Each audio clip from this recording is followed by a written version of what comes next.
जय श्री कृष्णा। महाभारत युद्ध को हिंदू धर्म में सबसे बड़ा युद्ध माना जाता है। महाभारत युद्ध कौरव और पांडव के बीच हुआ था। इस युद्ध में कौरव की ओर 11 अक्षौणी सेना और पांडव की ओर 7 अक्षौणी सेना भाग लिए थे। इसी तरह सभी महारथी और सेनाओं को मिलाकर 50 लाख से ज्यादा लोगों ने इस युद्ध में भाग लिया था। लेकिन अब सवाल उठता है कि इन 50 लाख से अधिक लोगों के लिए भोजन कौन बनवाता था और कैसे यह सब व्यवस्था करता था। सवाल ये भी उठता है, इस महाभारत युद्ध में जब हर दिन हजार हजार सेना मारे जाते थे तो कैसे शाम का भोजन और किस हिसाब से बनता था। आइए जानते हैं। भक्ति मार्ग चैनल में आपको स्वागत है। महाभारत युद्ध को विश्व की प्रथम विश्व युद्ध भी माना जाता है, क्योंकि उसी समय शायद भी ऐसा कोई राज्य था जिसने इस युद्ध में भाग न लिया हो। उस काल में आर्यभट्ट के समस्त राजा कौरव या पांडव के पक्ष में अपना समर्थन दे रहे थे। इस युद्ध में श्री बलराम और रुक्मी ये दो व्यक्ति ऐसे थे जिन्होंने इस महाभारत युद्ध में भाग नहीं लिए थे। लेकिन और एक ऐसा राजा था जो युद्ध क्षेत्र में होते ही युद्ध से खुद को दूर रखा। वो राज्य था दक्षिण का उडुपी राज्य। महाभारत का कथा अनुसार जब उडुपी राज्य के राजा अपनी सेना का साथ कुरुक्षेत्र पहुंच गए थे, कौरव और पांडव दोनों अपने पक्ष में लेने के लिए प्रयास करने लगे। लेकिन उडुपी के राजा बहुत दूरदर्शी और कुशल राजा थे। उन्होंने भगवान श्री कृष्ण को प्रणाम कर पूछने लगे, हे माधव, दोनों पक्षों से जिसे देखो युद्ध के लिए तैयार है, किंतु क्या किसी पक्ष ने सोचा है कि दोनों ओर से उपस्थित इतना विशाल सेना के भोजन का प्रबंध कैसे होगा। राजा का बात सुनकर भगवान श्री कृष्ण ने कहा, हे महाराज, आपने बिल्कुल सही सोचा है। आपकी इस बातों से मुझे प्रतीत होता है कि आपके पास सेना के भोजन के लिए कोई योजना है। अगर ऐसा कोई योजना है कृपया मुझे बताइए। भगवान श्री कृष्ण के बात सुनकर उडुपी के राजा ने कहा, सत्य तो ये है कि भाई भाइयों के बीच हो रहा है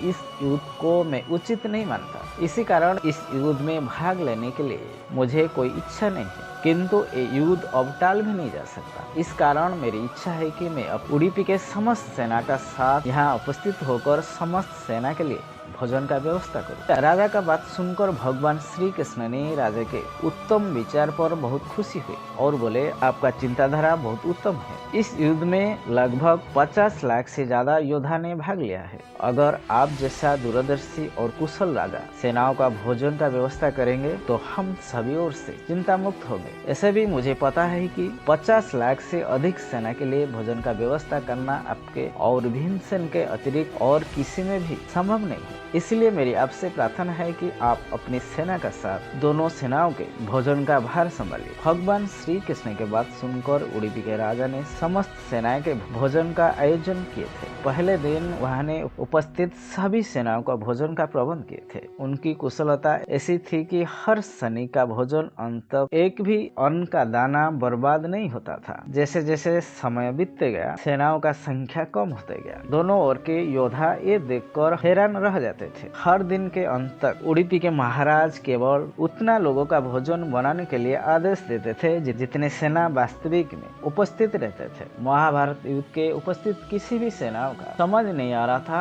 आखिर उडुपी के राजा को कैसे पता चल जाता है आज युद्ध में कितना योद्धा का मृत्यु होगा, ताकि उसी आधार पर भोजन की व्यवस्था करवा सके। इतनी बड़ी विशाल सेना के लिए भोजन का व्यवस्था करना अपने आप में ही एक चमत्कार था और उस पर भी इसी प्रकार की अन्न का एक भी दाना बर्बाद ना हो, ये बात किसी चमत्कार से कम नहीं था। आखिर महाभारत युद्ध के 18 दिन समाप्त हुआ। पांडवों ने इस युद्ध में जीत हासिल की। पांडव के जीत के बाद धर्मवीर युधिष्ठिर का राज अभिषेक हुआ। उसी दिन धर्मवीर युधिष्ठिर ने उडुपी के राजा से पूछा, हे महाराज, इस महाभारत युद्ध में समस्त देशों के राजा महाराजाओं ने हमारी प्रशंसा कर रहे थे कि हम किसी प्रकार इतने कम सेना होते हुए भी हमने कौरव के सेनाओं को परास्त किया था, जिसका नेतृत्व पितामह भीष्म, गुरु द्रोणाचार्य और हमारे भ्राता जैसे योद्धा कर रहे थे। किंतु मुझे लगता था इस महाभारत युद्ध के दौरान सबसे ज्यादा प्रशंसा के पात्र आप हैं, क्योंकि इतनी बड़ी विशाल सेना के लिए भोजन का व्यवस्था आपने किया था। आप ऐसा व्यवस्था किए थे कि भोजन का एक भी दाना व्यर्थ नहीं गया। इसका रहस्य क्या है? महाराज, कृपया हमें विस्तार से बताइए। धर्मवीर युधिष्ठिर का प्रश्न सुनकर उडुपी के राजा ने बोला, हे धर्मवीर युधिष्ठिर, इस महाभारत युद्ध में आपका जो जीत हुई है इसका श्रेय आप किसी को देना चाहेंगे? राजा का बात सुनकर धर्मवीर युधिष्ठिर ने कहा, इस विजय का श्रेष्ठ भगवान श्री कृष्ण के अलावा और किसी को दिया भी नहीं जा सकता है। अगर भगवान श्री कृष्ण नहीं होते तो कौरव के सेनाओं को हराना असंभव था। धर्मवीर युधिष्ठिर का बात सुनकर उडुपी के राजा ने कहा, हे धर्मवीर युधिष्ठिर, आप जिसे मेरा चमत्कार कह रहे हो वो भी भगवान श्री कृष्ण के प्रताप से हुआ है। राजा के बात सुनकर सभा में उपस्थित सभी लोग हैरान हो गए थे। फिर उडुपी राजा ने विस्तार में बताया है कि भगवान श्री कृष्ण प्रतिदिन रात को मूंगफली खाते थे। मैं प्रतिदिन भगवान श्री कृष्ण के कक्ष में गिनकर मूंगफली रखता था और जब भगवान श्री कृष्ण रात को मूंगफली खाने के बाद मैं गिनकर देखता था कि उन्होंने कितना मूंगफली खाया है। भगवान श्री कृष्ण जितना मूंगफली खाते थे उसका अगले दिन 1000 गुना सैनिक युद्ध में मारे जाते थे